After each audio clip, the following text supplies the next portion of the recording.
Vital four જાગરણ human system updating programme શાળા number 2ની હું એક વિદ્યાર્થીની. એક કહેવત છે ને, જો બોહેંગે વહી મિલેંગા.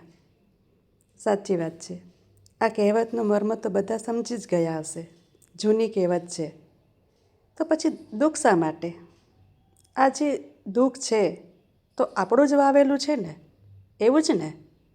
તો હવે શું? કાંઈ વાંધો નહીં. જે સમયમાં આપણે બીજ રોપ્યું હતું ત્યારે બેહોશ હતા, ખબર નહોતી. પણ આજે આપણે જાણીએ કે કેવી રીતે હોશમાં બીજ રોપવું. બીજ યાની વિચાર, વિચાર યાની બ્રહ્મા. હા, વિચાર યાની બીજ છે. તેને રોપવું અને પોઝિટિવ વિચાર કરવો તે પણ કંઈ સહેલું નથી. ને તે બી આજના 21મી સદીમાં પોઝિટિવ વિચાર કરવો અને તેના ઉપર ચાલવું એટલે એક મોટું યુદ્ધ. સાચી વાત ને? પરંતુ તે શક્ય છે. આપણને એવું કોઈ મળ્યું નથી જે આપણને આ વિચાર, કર્મ, આત્મબોધ, શું કરવું, શું ના કરવું, સંસારની જાળ કે માયા વિશે કોઈ સમજણ જ નથી આપી. હા, ઘણાને એવું થતું હશે, કથા સાંભળી, વાર્તા સાંભળી, મોટિવેશન આ બધું સાંભળીએ છીએ ને, ક્યાં જીવનમાં ફરક પડ્યો? સાંભળ્યું ત્યારે સારું લાગે, હા કરશું, પણ જેવા બહાર આવીએ એટલે ભેંસ ગઈ પાણીમાં. એવું જ ને? મારી સાથે પણ કંઈક આવું જ થતું હતું. મને બી આવા જ વિચાર આવતા હતા કંઈક. શું કરવું ખબર નથી. ભગવાન જુએ છે, શા માટે ખબર નહીં. રડવું આવે, હસવું આવે, ગમો અગમો બધું જ ફેરફાર થાય. કેમ? શા માટે? હું તો માળા કરું છું, ધ્યાન કરું છું, સારા મિત્રોનો સંગ છે, સેમિનાર કરું છું, તો પછી મને રિઝલ્ટ કેમ નથી મળતું? આ પ્રશ્ન મને થતો. આવું કેવું છે? આ કેવું કે આપણને તાવ આવ્યો હોય ને આપણે ખાલી ને કોઈ મોટી બીમારી પણ થઈ હોય ને આપણે ખાલી ભગવાનનું નામ લઈએ તો ફરક પડશે? ના, એના માટે દવા અને દુવા બંને જ જોઈએ. આપણે બી આવી જ કંઈક ભૂલ કરીએ છીએ.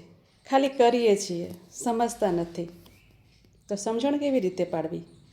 તો આના માટે આપણને જૂનાગઢ ગિરનારની તળેટી પર બંધાણા ગામમાં વાઇટલ ફોર જાગરણ શાળા નંબર 2 સ્કૂલ ચાલુ છે અને ત્યાં શ્રી ભાઈશ્રી આપણને ટીચિંગ આપી રહ્યા છે ને આપણી અંદર સાચી સમજણથી આપણું રૂપાંતરણ કરી રહ્યા છે.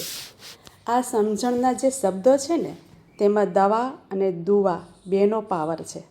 માટે જીવનને જોતા અને જીવતા વાર નથી લાગતી.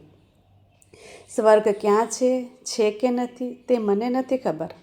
મારા જીવનમાં તો આ શાળા નંબર 2નું જે ટીચિંગ છે ને તે જ મારા માટે એક મોટું ઐશ્વર્ય છે. ને એ ઐશ્વર્ય એટલે કોઈ ધન સંપત્તિ નહીં.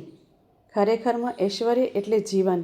આપણને જે મળ્યું છે, આપણને જીવન જીવતા જ નહીં આવડે તો આપણી આસપાસ જે ભૌતિક વસ્તુ છે તે શું કામનું?